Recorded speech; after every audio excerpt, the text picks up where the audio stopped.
welcome to this new video where I show you how I made my aluminium melting furnace. I made this furnace like a design from the King of Random. I'll link him in down below in the description.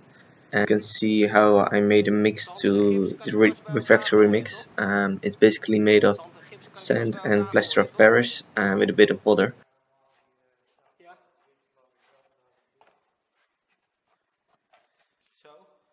The plaster of Paris is heat resistant and the sand gives it more strength.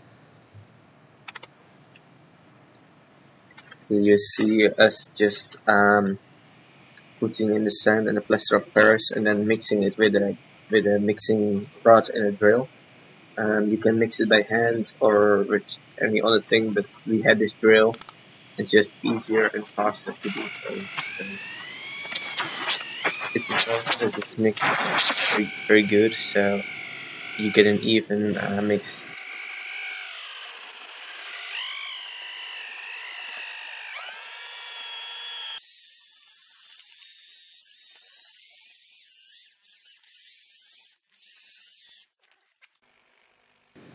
Then we add the water and keep mixing while adding the water, so to make sure it's all mixed up.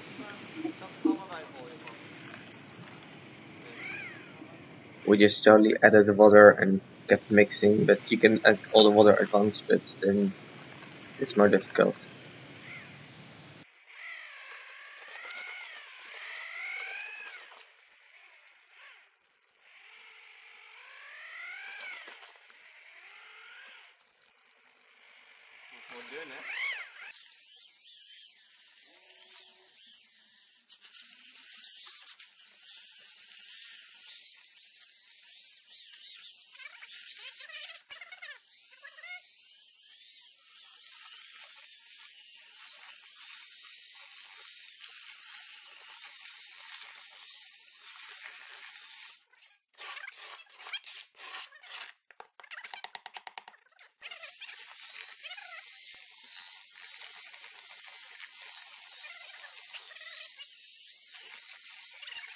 And here it's almost finished.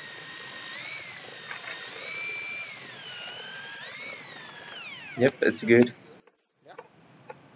Now we're going to pour the mix into the steel bucket. I'm not sure how much would fit in there, but we're just approximating it, and then I put the smaller bucket in. That will be the gap. So we just put in what seems to be right and then test fit. So I test fit the smaller buckets, and as it seems it wasn't quite enough, so just put in a little more.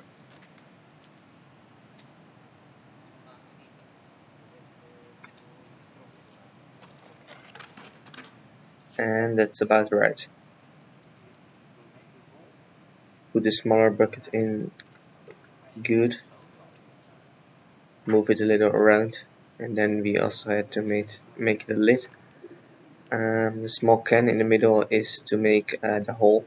You can also make it solid and then drill a hole in it. That would probably have been a better option, but I thought it would be handy to have the hole in it before.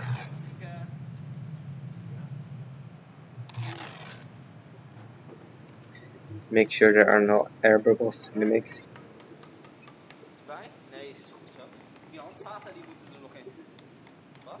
And then we realized we had to still put in the handles, so that was a bit difficult, but we managed.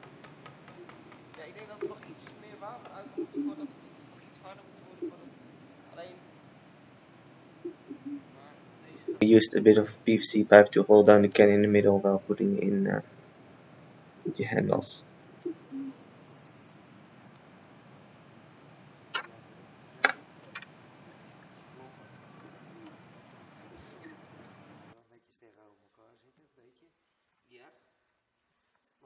So we then put in a steel bar as a support for the handles, so they will dry in the right place. and not sink to the bottom. So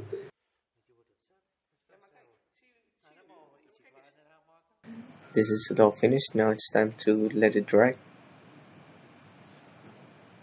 So this is the result of the lid. It's really nice smooth finish. This was when we tried to pull the small buckets out. I made this in the winter, so it was cold and the plastic got very brittle.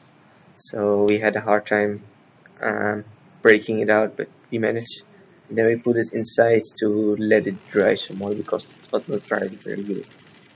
I had to make a hole in the side so to put the pipe in for the air supply. It was a bit hard drilling on a surface like this, but I managed.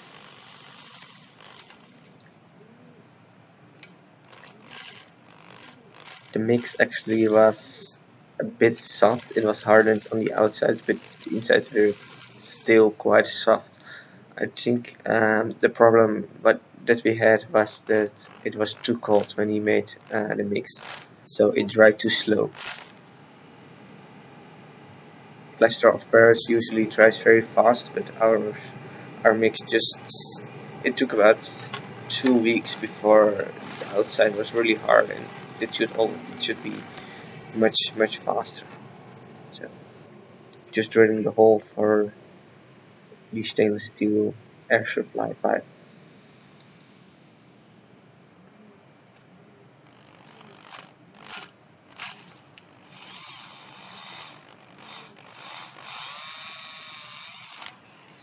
So to put not too much stress on the mix in the steel bucket, I decided to make a support for the stainless steel pipe to the air supply.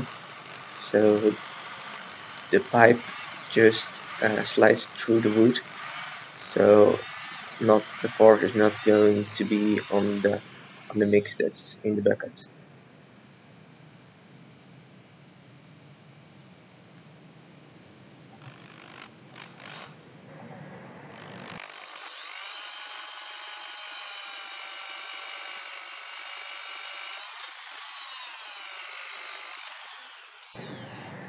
Then I realized the drill, the hole saw wasn't just long enough, so I had to drill from the other side or break a bit out.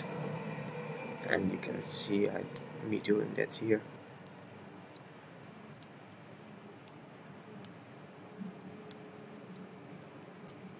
So that helped to get it through the wood, as you can see.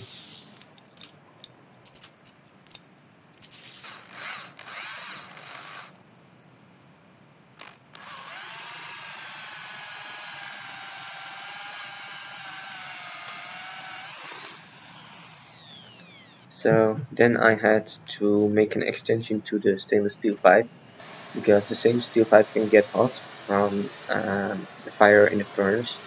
So I wanted to make the hair dryer on a little bit further away. So I grabbed a piece of PVC pipe that almost fitted over the stainless steel pipe, heated it up with a blowtorch, and make sure you don't burn the PVC because that's very bad for your health. I'm just heating it up slowly and then forcing it over the stainless steel pipe, and it wasn't heated enough, so I had to redo that, which you can see here. It didn't fit.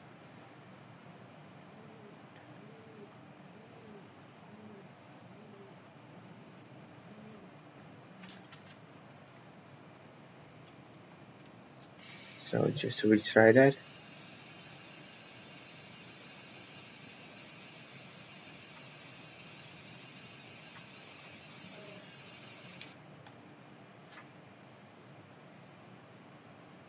And then that fits right over it, so it stays nice in place. It gives a nice fit.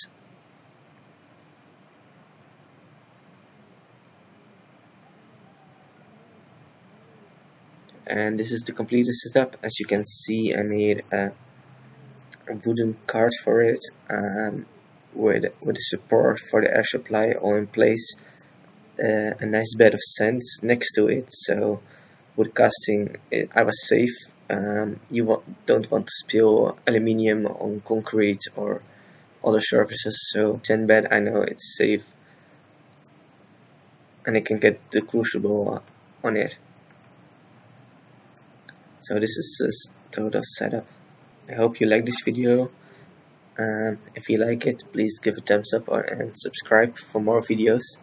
I will do another video on this in the future about how it holds up and some improvements I made. So if you don't want to miss that, please subscribe and see you in my next video.